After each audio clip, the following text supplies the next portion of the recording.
What is the difference between process and thread? Let's see one diagram first, okay? Here is a very high level diagram of the operating system. Inside that, suppose we have three processes. So these three processes are independent and occupying separate memory for them, all right? Whereas if you see closely, we have multiple threads inside each process, and these threads share the resources like memory and other resources of this process only. And threads run concurrently inside the process. They can be interconnected also like this, okay? So now the definition is a process is an instance of a program with its own memory space and system resources, whereas a thread is the smallest unit of process that shares memory and resources with other threads also within the same process. Okay, so one process can have multiple threads, and now you got the high level understanding and the differences between the process and the threads. Explain multi-threading. Let's try to understand with the help of diagram. Here we have two processes. One is single process P with single thread inside it, okay, and another is single process with three threads. Second is the multi-threading case because we have more than one thread. So the definition is multi-threading refers to the ability to execute multiple threads of code concurrently within a single process, okay. The benefit of multi-threading is multi-threading allows you to perform multiple tasks simultaneously, such as you can download data while displaying a progress bar in your application. That is all together, right? Now to implement multi-threading, the basic requirement is to create multi-threaded applications in C#, we need to use system.threading namespace. Alright, these are like the basics of multi-threading which you should know. What is the difference between synchronous and asynchronous programming? Now let's try to understand synchronous programming first. It's very simple. See here we have three methods, method 1, 2 and 3, and they are returning 10, 20 and 30. This method 1 has this sleep 500 which will make this method very slow to execute, right? Because it will take some time, right? In real applications also there are big methods which take time to execute, right? Now from inside the main method we will call these methods one by one like this, and then just printing the result, so the output will be like 10, 20 and 30.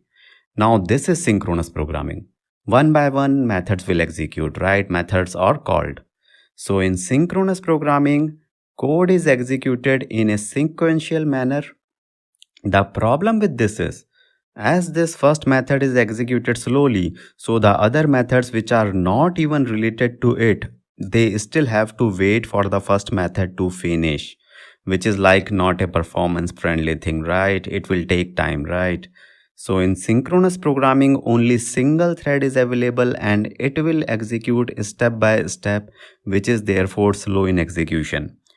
To resolve this, we will use asynchronous programming with the help of the task now. For that, we will use these same methods for asynchronous call also. Now see the code of asynchronous programming by using task. The difference is, here we are using this task.run method of task class by calling all the methods, first the method 1, then method 2 and then 3. So what will happen now? First, when the execution will come here, your debugger will come here, it will see the task and then immediately it will create one more thread for thread here, okay, and then thread 1 will remain here, and then the next thread 2 will be moved to the next point while the previous thread 1 is still working with this method 1. Again thread 2 will see task and create one more thread like thread 3, and that will move to the next line. So this means now all the three threads working parallelly, simultaneously and doing their jobs, right? Do not bother about this lambda operator if you don't know this. Just understand this is used to call this method, okay? You can do it by other way also, but I used it to just keep the code as shorter as possible. Okay, the main point is working of task and multi-threading should be clear to you, right? As a result, if you will see the final output, we will get 20, 30 and then 10. The result is different this time. Why? Because this 10 is at last. Why? Because here in method 1 has took more time to execute and returning this 10, whereas other threads gave their normal outputs like 20, 30. They took the same time. So this is the benefit of the synchronous programming with the help of task. They will take less time and they are more performance friendly. So the definition of the asynchronous programming is, in asynchronous programming, tasks can be executed independently of each other, right? Now you got the idea of both synchronous and asynchronous programming now. What is the difference between threads and tasks? And what are the advantages of tasks over threads? First, the common thing between thread and task is, in .NET, thread and task are two different ways for doing multi-threading only. Okay, the purpose is only one, and that is doing multi-threading. Now then, what is the difference? Thread is a general programming concept. Okay, on the other hand, Microsoft created task in .NET to simplify the use of threads. Okay, getting it? In other words, you can also say that tasks are like a wrapper over threads, and task internally uses threads only, because threads are the actual things. Tasks are just like a wrapper. In other words also, like, threads are the actual and original programming concept which is used by all the programming languages like Java, C#, etc, etc. Whereas task is created by Microsoft to help developers to make it easier to work with threadings. Okay, so if you are coding threadings, that is slightly difficult, but if you are coding task, that is slightly easy. Now you can also say that if a thread is like a cycle, then task is like a motorcycle. Okay, so for example, see the example of thread implementation here. All right, creating the object, then calling the method long time running thread, then starting the thread with thread.start method. But if you see the task code, see, simpler code doing the same thing and do not even need this .start method like threads. This is one advantage of tasks over threads. Now let's see all the advantages of task over threads. Okay, first advantage is simplified code, which I already explained. Second is exception handling is easy in task as comparison to threads. The next advantage is task can return a result, but there is no proper way to return a result from thread. The next advantage is we can apply chaining and parent-child relationship on multiple tasks, but it can be very difficult in threads. So if you have multiple tasks, so you can relate them, you can chain them, like one by one they will execute, and that is very easy to do with tasks, but it is very difficult to do with the threads. In short, we have to code a lot to handle errors, avoid memory leaks, optimize performance in case of threads. But in case of tasks, most of these things are taken care by the task class of the .NET framework only, and we have to write limited less numbers of codes to do the same thing. So now you know the differences and the advantages of tasks, right? Great job. What is the use of async and await keyword in C#? This is a very important question and asked in many interviews. Now we already know these factors in previous questions. In synchronous programming, task is executed in a sequential manner, right? In asynchronous programming, task can be executed independently of each other. Now the definition of async and await is, async and await are keywords which are used to enable asynchronous programming only. And if we remember, in previous question we have three methods. Then this is the synchronous way to call these methods. Then next is the asynchronous way to call this method using task class, right? The point is now, why we need async and await? Task class is enough for running the method simultaneously, right? See, tasks are great, but the problem is they are capable to run independent methods. But in real world applications, in real projects, mostly one method is dependent on other method. For example, suppose here this method 1 will return 10, right?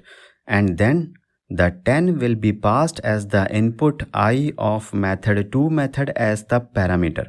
So in short, method 2 input is dependent on method 1 output, which means we cannot execute method 2 until we get output from the method 1, right?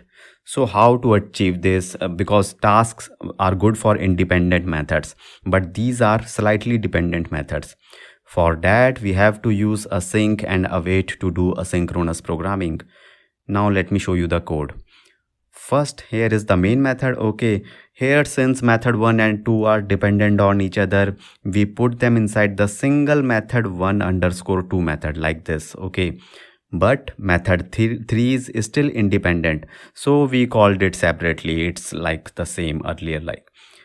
Now here method 1 and _2 method, we will first mark this as async. That means this will be now an asynchronous method. Asynchronous method means the first thread of the program will go inside this method and then it will print this test. Okay, now remember that when it will see the await keyword here, until watching this await keyword, the first thread was working synchronously. Okay, it is here synchronously and it will print a test. Now listen very carefully. But when thread 1 will see the await keyword here, immediately it will create the new second thread, which is you can call T2. Okay, so this second thread T2 will go back to the calling method. What is the calling method here? This main method. And T2 will start executing the next line of the code's calling method 3. Now how many threads we have in total? We have 2 threads. One is T2 thread 2, here inside the main method it is working, and another is thread T1, which is still here at the await point. Now that is why async await always work together, because if you will not put any await keyword inside the async method, then whole execution will like be the synchronous only, right? And then what is the point of making the method asynchronous by putting this async keyword? So there is no point. Therefore, .NET compiler also will not allow async without await, because they work together. Okay. Now here the thread T1, if you remember, will wait for the await operation to be completed. Okay, it will not move forward until this method 1 operation is complete. It will get the result I from the method 1 and then only it will jump to the next line here. So it will something be like sequential. Okay, after watching this await keyword. So finally, let's discuss the output here. Okay, so first print is test, because until here everything is synchronous. Second output is 30, which is the output of method 3, because that is executed parallelly by this second thread T2. If you remember, that T2 was working there, and it is fast because it do not have any sleep condition inside the method 3, right? The third output is 10, which is the value of the variable I, which first thread T1 got from method 1, right? See the method 1, it is returning 10 from here. Okay, and the last output is 200. So which is basically when variable I, which is 10, is passed as the parameter in method 2, then inside the method body, if you look at the method 2 body, the parameter 10 will be multiplied with the 20, and then it will result as 200, right, from the method 2. And finally that 200 will be printed here.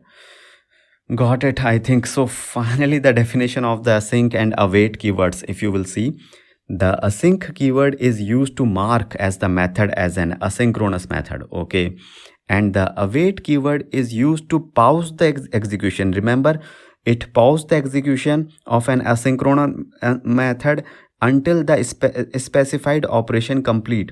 So Once again, if I will try to conclude the whole thing, so first we will mark the method as async.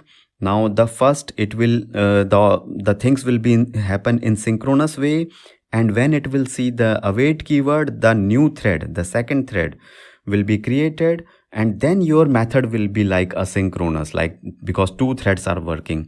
Now remember, it's in synchronous case, one thread is always there.